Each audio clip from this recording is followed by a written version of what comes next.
तो हेलो बच्चों, आप लोग पढ़ रहे हैं ना, फॉलोज कर रहे हैं ना, वीडियो करते रहिए बेटा। आज एक बहुत ही अच्छा क्वेश्चन पूछने यहाँ पर हम एक्सप्लेन करने जा रहे हैं। हमारे स्टूडेंट्स का एक डाउट था, तो उन्होंने बोला मैडम आप ये प्लीज एक्सप्लेन कर दीजिए, तो हम इसको कर रहे हैं। तो किसी का डाउट हो तो वो भी करे, समझाते हैं। देखिए क्या है यहाँ पर, क्या बोल रहे हैं, पहले क्वेश्चन को। सब फिजिक्स में बेटा लॉजिक लगाना होता है, केमिस्ट्री जो होती है वो कंसेप्चुअल होती है, कंसेप्ट क्लियर होने चाहिए। और उसके बाद ट्रिक तो ऐसे दौड़ती है, डिक डिक डिक, है ना। फिजिक्स जो होती है लॉजिकल होती है, सोचना होता है, डेली लाइफ में होती है, रोज होती है। ट्रेन रोज चलती है, हर वक्त चलती है, हम अंदर भी बैठते हैं ट्रेन के, बाहर भी बैठते हैं ट्रेन के। सारी चीजें एक साथ हो रही होती है। ब्रेक भी रोज लगता है। आप साइकिल चलाते हो उसमें ब्रेक लगाते हो, गाड़ी चलाते हो उसमें ब्रेक लगाते हो, कार चलाते हो ब्रेक लगाते हो, वाटर बोट चलाते हो ब्रेक लगाते हो, इंजन सब में होता है ना बेटा। तो सब कहानी एक इस टाइप की यही होती है। अगर आप साइकिल को किस एंगल पे मोड़ रहे हो भी फिजिक्स है। या छोटी सी जगह से आप किसी स्कूटी को निकालना चाह रहे हो तो आप किस एंगल से निकालोगे, ये भी फिजिक्स है। तो ये सब चीजें जो होती है कॉमन सेंस की बातें होती है, जो कि बहुत अनकॉमन है। तो उसको कॉमन सेंस को जरा कॉमन बनाइए, अनकॉमन नहीं। तो उसको थोड़ा सा लॉजिकली सोचिए। फिजिक्स को कैसे सोचना होता है, चलो पढ़ते हैं। देखो सवाल पढ़ो पहले, क्या है क्वेश्चन, समझो पहले उसको। The deceleration experienced by a moving motorboat after its engine is cut off। अच्छा, ये बोल रहे हैं कि एक मोटर बोट है, एक मोटर बोट है, चलो कैसी भी है मोटर बोट, ऐसे है, इसमें कोई इंजन लगा हुआ है, कोई आदमी अंदर बैठा हुआ है। मोटर बोट, बोट तरह की कुछ भी बना लीजिए। एक मोटर बोट है, ये पानी में चल रही है। चलो भैया, चलो चलो चलो, ठीक है। वे कह रहे हैं कि चल रही है चल रही है चल रही है, चलते जा रही है, और यहाँ किसे जा रही है, वी नॉट चलते जा रही है। तो एक टाइम बाद ये यहाँ पे ब्रेक लगाती है, यहाँ पर ब्रेक लगता है जहां पर इसकी वेलोसिटी वी नॉट थी। जैसे ही ब्रेक लगता है तो ऑब्वियसली मोटर बोट रुकेगी तो है नहीं बेटा, वो चलती रहेगी। कैसे चलेगी, धीरे धीरे चलेगी, उस स्पीड से नहीं चलेगी क्योंकि ब्रेक लग चुका है। तो क्या करेगी, वो उसकी वेलोसिटी कट करेगी, वो ऐसे ऐसे करके वेलोसिटी कम कम करते हुए जाएगी, और एक जगह पे जाके टी टाइम पर, ये कह रहे हैं कि अगर हम यहाँ से शुरुआत, अगर इसको टी जीरो से शुरू करें जहां पर उसने क्या लगाया था, ब्रेक लगाया था, और वो पहुंचती है टी टाइम तक, और यहाँ पर जो है वो वेलोसिटी वो हमें निकालनी है। इन्होंने हमें चार ऑप्शन दे रखे हैं। इन्होंने बोला है कि क्या हमारी velocity v naught upon under root two v naught k t plus one होगी, क्या v naught e to the power minus के टी होगी, या वी नॉट बाई टू होगी, और d equal to v naught होगी। पढ़ो बेटा, समझो सवाल को, है ना।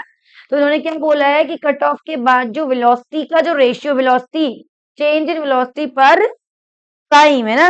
वेलोसिटी में चेंज क्या होता है, एक्सेलरेशन जो है वो क्या है, minus k into we cube के बराबर है, where k is a constant, k constant है।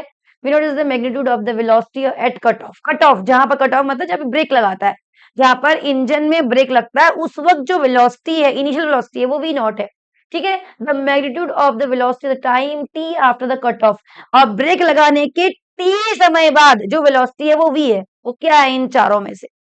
ठीक है बच्चों, तो इन्होंने दे रखा है यहाँ पर, बहुत सिंपल सी बात दी हुई है, dv equal to d t equal to minus k into d three.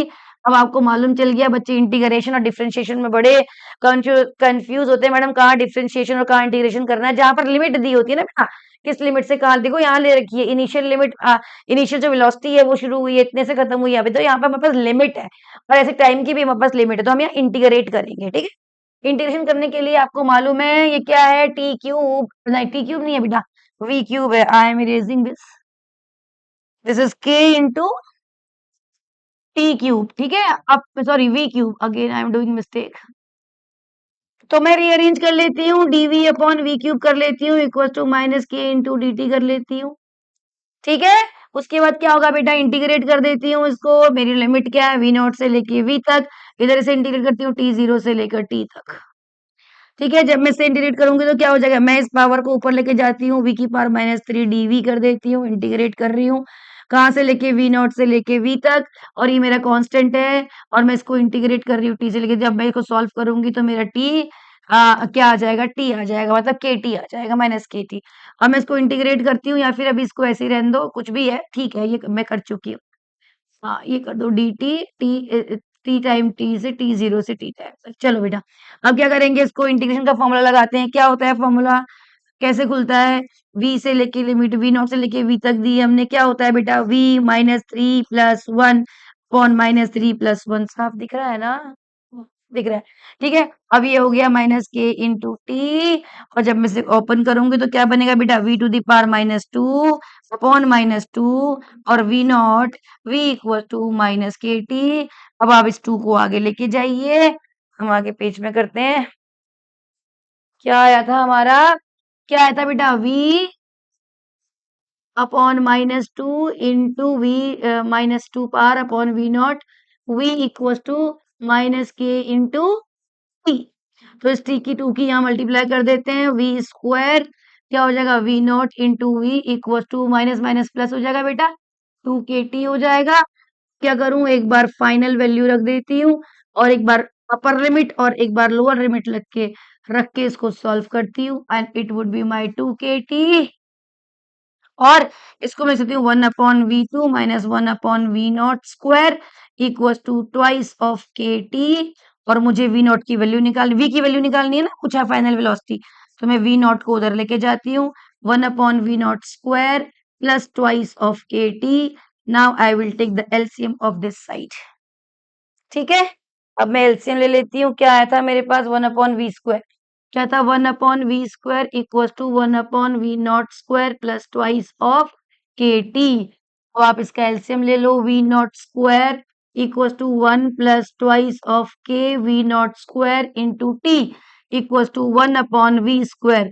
रेश जो फ्रैक्शन सॉल्व करते हैं, वी स्क्वायर ऊपर इनवर्स कर देते हैं, V naught square upon one plus twice of K V naught square T कर देते हैं, और वी अगर आएगा तो मेरा under root V naught square upon one plus two K V naught square into T आ जाएगा जब मैं इसको सॉल्व करूंगी।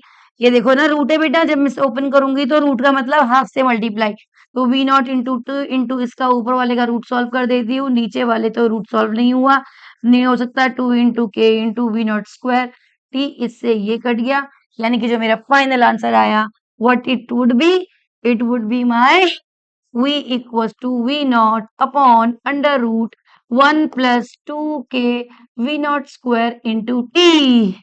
Have a look carefully। आज हमारा स्टूडेंट बोल रहा था मैडम जब भी आपका कोई आंसर आए तो आप उसको इस तरीके से स्क्वायर में लिख दीजिएगा। तो बच्चों ने ये बताया हमें, थैंक यू सो मच बेटा बताने के लिए। तो ये बताया, देखो अब हमने मेंशन कर दिया, मैडम आप आंसर को इस तरीके से मेंशन कर देंगी तो वो इजीली आपके लिए और हमारे लिए भी आसान होगा। देखना, देखो बेटा कितना बढ़िया है ना। तो इस तरीके से हमने क्वेश्चन को सॉल्व किया है, सॉल्व करिए, इंटीग्रेशन डिफरेंशिएशन का यूज करिए, इस टाइप के कई क्वेश्चन सॉल्व करिए। पहले क्वेश्चन को समझिए, पूरी एक शीट में से पूरा शीट मत सोचो, बर्डन मत लो, एक क्वेश्चन की लैंग्वेज को समझने की कोशिश करो, है ना, उसके बाद फिर उसको इम्प्लीमेंट करो। चलो दैट्स इट, बाय बाय।